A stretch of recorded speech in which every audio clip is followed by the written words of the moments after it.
Continue with chapter 4, operating system and utility programs. Okay, kalau sebelum ni, I have mentioned to you, we have two types of programs. Okay, under programs, we have application programs and operating system and also utility programs. Okay, so previous class, we have covered application programs. Okay, today, operating system. Okay, so in this chapter, we're going to see basic operating system theory, operating system from user view, from system view, and then utility programs and types of operating system. Okay, the first one, basic operating system theory. Okay, what is operating system? An operating system, or we call it OS in short, is a collection of programs that handle technical tasks. Okay, these are the basic functions of OS, managing computer resources such as memory, processing, storage, input-output devices, monitor system performance, schedule tasks, administer security, start up the computer. Okay, next, providing user interface. OS allows users to interact with application programs and computer hardware through a user interface. So, dengan adanya operating system ni lah kita boleh interact dengan application programs macam Excel, Word semua tu. Dan juga kita boleh access computer hardware menggunakan user interface. Contohnya nak guna printer, dia akan keluar interface untuk printer. Nak guna pen drive, dia ada interface dia. Okay, so actually we have, when we talk about interface, okay, we have two types of interface, graphical user interface, GUI, and command line interface, CLI. Okay, yang graphical user interface ni yang warna-warni yang kita tengok, ada icon. Okay, kalau command line interface ni dia just black screen. Okay, nanti kita tengok later. Okay, dan juga OS ni manage the computer resources dia yang akan schedule, okay, program mana yang akan run dulu. Okay, dari segi nak schedule task secara dalaman komputer, nak impose security. Okay, macam mana komputer tu nak start up, apa yang program yang perlu run. Okay, dan macam mana nak simpan data dekat storage. Okay, itu semua adalah fungsi operating system. So OS acts as the intermediary between the application and the hardware. Okay, as I said previously, OS ni secara ringkas ni dia adalah orang tengah antara application dengan hardware. So hardware provide resources, the resources itself. Okay, hardware itu sendiri adalah resource. Application solve the problem of the user. User utilize the application program to solve their problem. Then OS provide the hardware resources to the apps, act as a platform or environment for application to run on. Jadi OS ni macam saya kata, dia jadi orang tengah antara user dengan application program dan juga user dengan hardware. Okay. Okay, dan dia menyediakan platform ataupun persekitaran untuk kita run application program. Okay.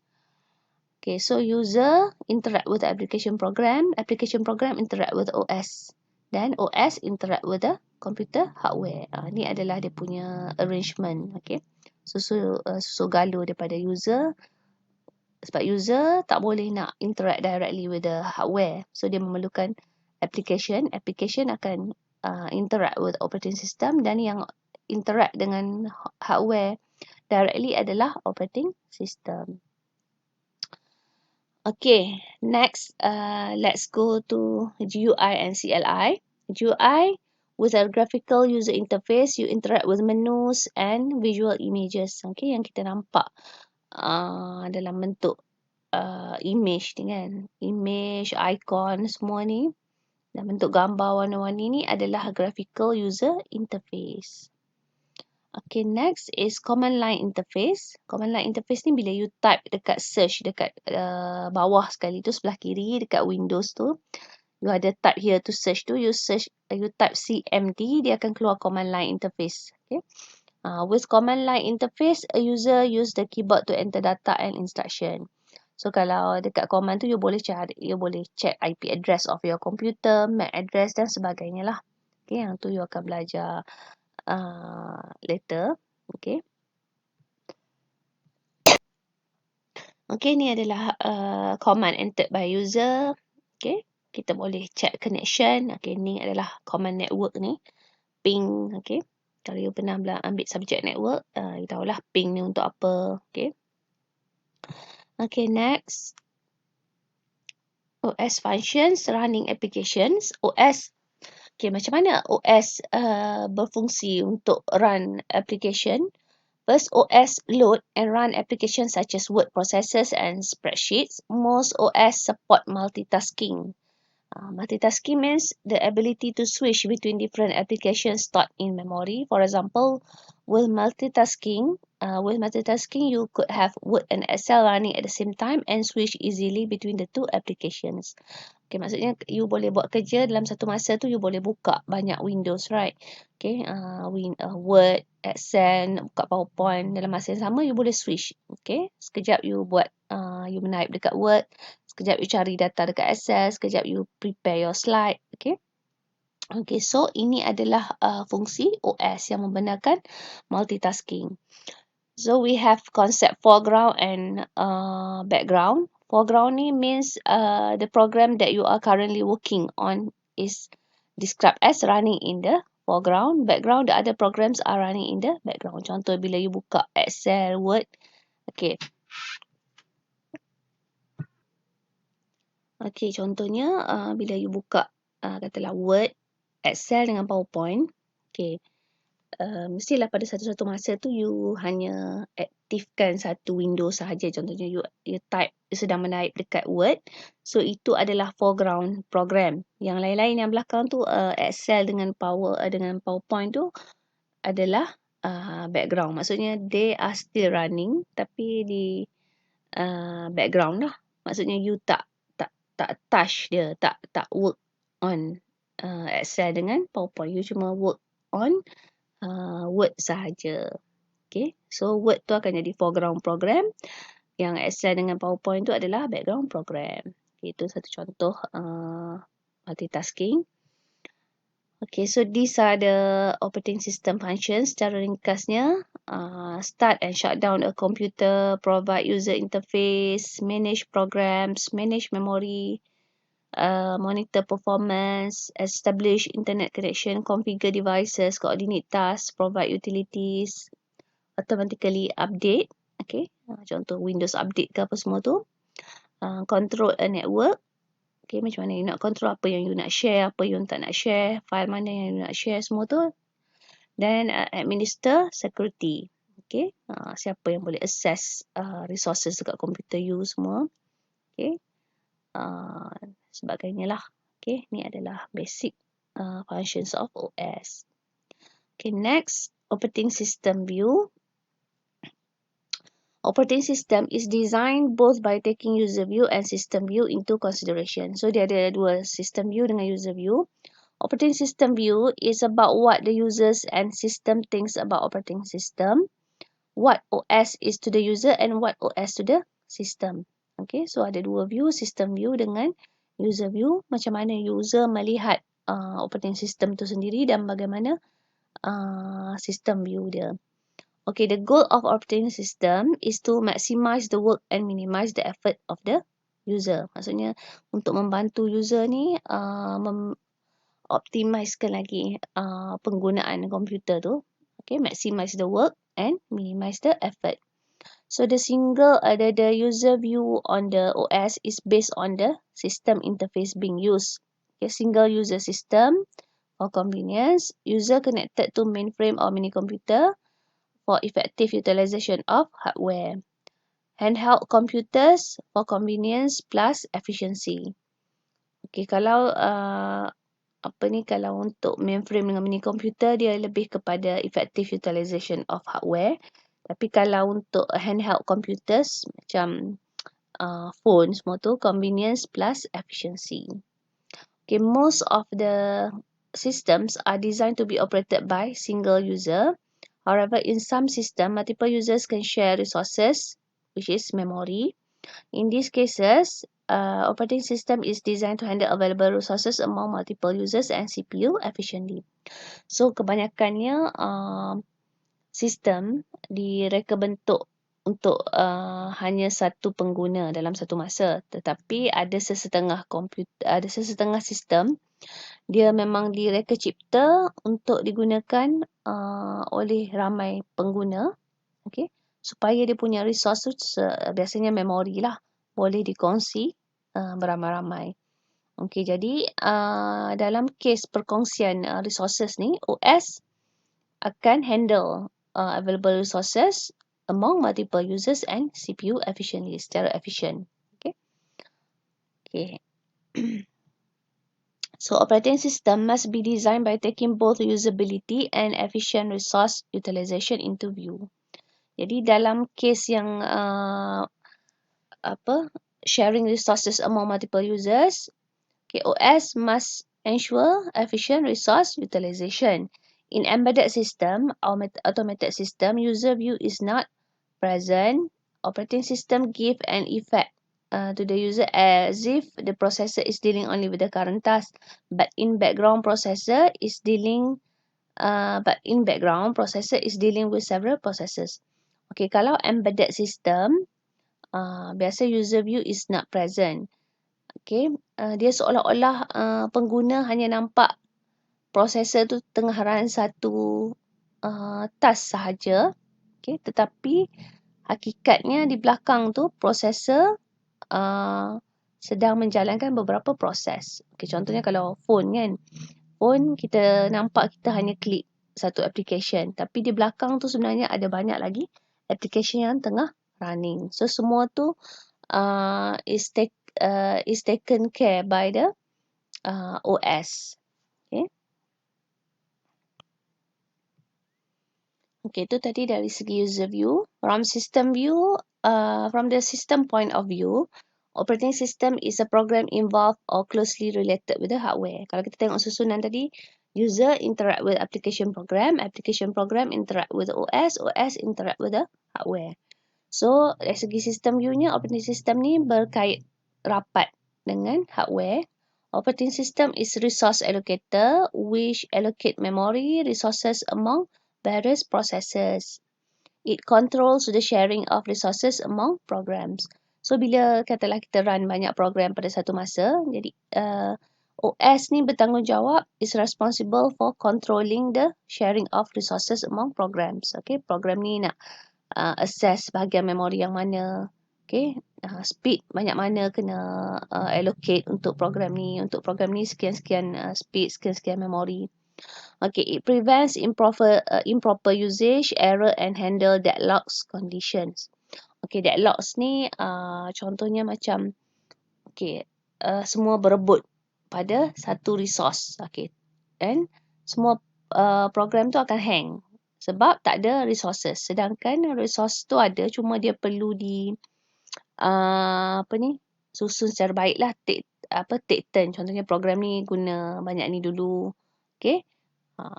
So pengagihan tu kalau tak dibuat secara teratur, dia akan menyebabkan deadlock. Deadlock condition yang mana semua program akan hang tergantung sebab tidak dapat resource. Okay. So OS berfungsi untuk mengelakkan semua ni lah, error, deadlock, termasuklah deadlock. It is a program that runs all the time in the system in the form of kernel. It controls application programs that are not part of the kernel. So program so kita boleh katakan OS ni satu program yang run sepanjang masa daripada kita start komputer tu sampailah kita shutdown, dan dia kita panggil kernel, in the form of kernel, dan dia bertanggungjawab untuk mengawal selia application program yang bukan part of kernel. Okay, next, utility programs. What are utility programs? Utilities are specialized programs designed to make computing easier, perform maintenance type tasks. Okay. Satu lagi adalah utility programs, yang mana utility programs ni adalah bertujuan untuk tujuan maintenance. Okay, specifically for maintenance. Okay, most essential utilities, responsibility dia, troubleshooting or diagnostic programs, recognize and correct problems. Contoh kalau tak dapat connect pada internet, okay, apa masalah dia, tak dapat print, apa masalah dia. Okay, next is antivirus programs, guard your computer against viruses. Backup programs, copies of files to restore if necessary. File compression programs reduce the size of files for more efficient storage. Okay, ni adalah contoh Mac OS. So has your computer ever just stopped responding? What do you do? Okay, Mac OS X Activity Monitor is designed to help. Okay, yang ni contoh. Okay, kalau biasa kita, kalau saya lah, kalau komputer hang, kita biasa tekan Ctrl Alternate Delete dan kita cuba end application yang tengah hang tu kan. Dan biasa kita akan nampak macam ni lah, apa proses yang tengah running dekat kita punya komputer ataupun laptop. Okay, biasa kalau hang, kita akan tekan Ctrl Alternate Delete secara serentak dan dia akan paparkan kita punya task manager. Kita boleh nampak berapa persen guna CPU proses ni tengah guna. Sama lebih kurang macam ni lah. Cuma yang ni adalah Mac OS. Okay. Kita boleh nampak CPU, berapa banyak penggunaan CPU. Contoh ni dia tunjuk. Okay. Untuk setiap program, Acrobat Reader, berapa persen CPU. Dia punya. Okay, dan kalau kita klik setiap tab tu, memori kita boleh nampak. Dia guna banyak mana memori dan sebagainya lah. Okay. Next, Windows utilities. Windows operating system include utilities such as. Okay, untuk Windows utilities, Windows operating systems includes utilities such as file history, disk cleanup, disk defragmenter. Okay, file history can create a backup for your hard drive. Disk cleanup identifies and eliminates non-essential files. Disk defragmenter rearrange files and unused disk space to optimize performance. Okay, so we try to look at one by one. Okay, this is file history. Utility program included with Windows 8. Makes a copy of all files in the libraries, contacts, favorites and the desktop. Help prevent the effect of disk failure. Okay, ni dia tunjuk kat mana sebenarnya ni. Okay, dekat control panel, system security, lepas tu ada file history. Okay. Okay. Next. Disk cleanup identifies and eliminates non-essential files, frees up valuable space and improve system performance. Okay, you boleh buka yang disk cleanup. Okay, ni dia tunjuk contoh disk cleanup for C. You can use disk cleanup to free up. Okay, dia akan inform kita berapa boleh free up. Okay, contoh program yang tidak diperlukan, yang tak berapa penting. Contoh downloaded program files, temporary internet files. Okay, bila kita clean, kita boleh delete terus. Okay, so kita boleh dapat improve kita punya performance melalui memori yang ada. Okay, next is disk defragmenter. Files are organized in track and sectors. Okay, recall back what I have told you before this. Kita ada sector, ni satu sector, ni satu track kan. Okay, so track concentric ring. Okay, yang dalam bentuk bulat-bulat ni adalah track. Sectors which shape section of a track. Yang bentuk macam kepingan potongan kek ni, sector. So optimize drive utility program identifies and eliminates unnecessary fragments. Files become fragmented, broken up and stored in non-contiguous space. Okay, so bila file dibuang ataupun delete, okay, dia akan ada empty space. Jadi empty space, katalah empty space kat sini, contohnya 5 MB.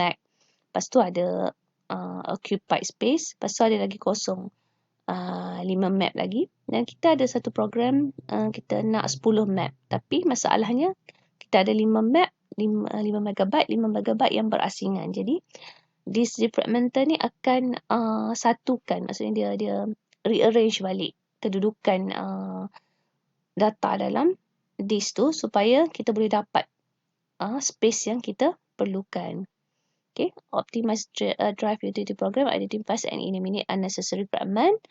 Okay, files become fragmented, broken up and stored in non-contiguous space yang saya kata tadi.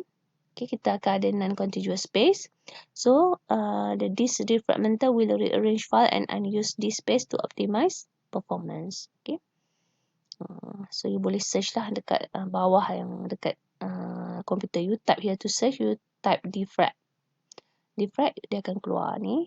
You boleh defrag your laptop, your PC. Okay, utility suites combine several programs into one package. Less expensive. Popular suite a bit. Defender, Norton, Utilities and Kaspersky. Okay, ini adalah contoh utility suite. Okay, dia combine dalam satu package. Ni jenama dia lah. Okay. Okay, so kalau kita tengok yang Norton Utilities ni, dia ada Smart Defrag. Okay, nak repair, nak defragment. Okay, apa lagi? Dan sebagainya lah. Nak recover, semua ada dalam satu package.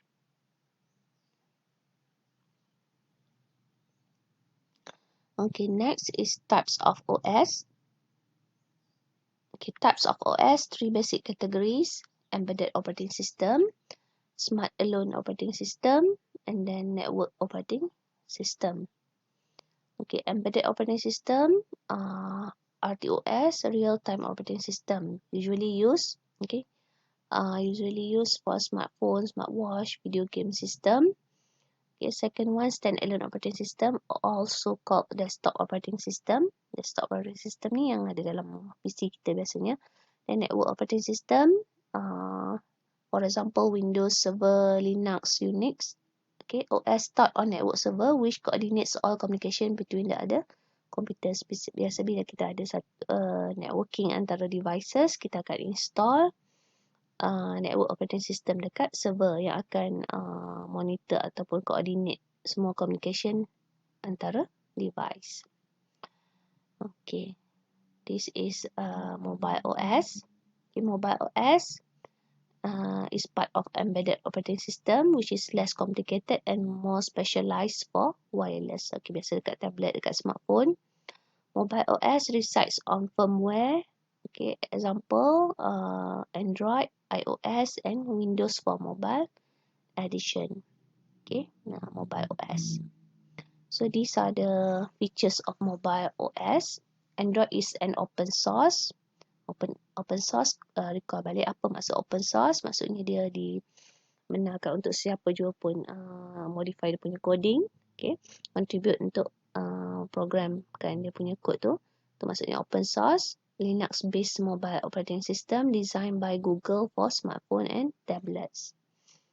And then mobile OS features, another one is iOS. Yang ni untuk pengguna Apple, brand Apple, developed by Apple. Is a proprietary mobile operating system specially made for Apple's mobile devices. Okay. Then this one for Windows Mobile Edition, developed by Microsoft, proprietary mobile operating system that run on some smartphone. Okay. So features introduced on mobile OS are generally the same. Some examples are the following. Okay, untuk Android, kalau you perasan ada Google Assistant, Android Pay, Google Play, Google Drive, Google Photos. Okay. Dan dia punya fungsi face recognition, fingerprint scanner, share contact information using near field communication, speech output assist for disabled person, voice recognition, built-in heart rate monitor. Kalau untuk Apple iOS, okay, instead of Google Assistant, dia ada Siri. Okay, yang macam kalau Android ni, kita boleh tanya soalan apa pun kat Google Assistant tu. Contoh macam hari tu, saya buka saya tertekan Google Assistant masa tu dalam kereta, tengah pasang lagu tu dalam bahasa Melayu. Kemudian Google Assistant tu dia keluar satu button, kita boleh tanya what song is this. So saya cuba tekan, dia memang boleh detect nama lagu tu walaupun lagu tu dalam bahasa Melayu. Okey. So untuk iOS samalah fungsi dengan Google Assistant tu, cuma nama dia Siri. Dia support kalau Android kita ada Google Photos, kalau untuk iOS dia Live Photos, iMessage. Ni adalah dia contoh apps yang ada dalam yang supported by mobile OS dalam iOS ni. Okay. Then desktop operating system commonly used by individuals. Yang ni yang dalam komputer kita ada Windows, most widely used, Mac OS, powerful and easy to use. Unix untuk network, usually originally designed for web. Linux non-proprietary, free from the web. Okay, yang biasanya Windows lah. Okay, kita tengok Windows. Windows yang biasa kita guna, Windows 10, merge Windows desktop and mobile operating system. Windows 8 integrate desktop OS with its mobile OS. Okay. Okay, next is Mac OS. Mac OS X run on Apple computers. Two most recent version. Okay, yang ni saya pun tak biasa sebab saya tak pakai Mac. OS X Mavericks, OS X Yosemite. Okay, new user interface. Yang ni improve power performance, power management. Okay, untuk Unix and Linux. Okay, Unix ni pun saya pernah guna tapi taklah biasa sangat. Yang ni untuk project daripada degree sampailah PhD saya guna Linux. Okay. Yang Unix operating system, servers on the web, mainframe computers, personal computers. Linux is actually version of Unix, alternative to Windows, open source, free. Google Chrome OS based on Linux. Okay, dia ada Google Chrome OS based on Linux. Focus on internet connectivity and cloud computing. Speed is determined by the speed of the internet. Okay, basic lah. Okay, so for this chapter we have seen overview of operating system theory, basic operating system theory, user view, system view, and utility programs and types of operating system.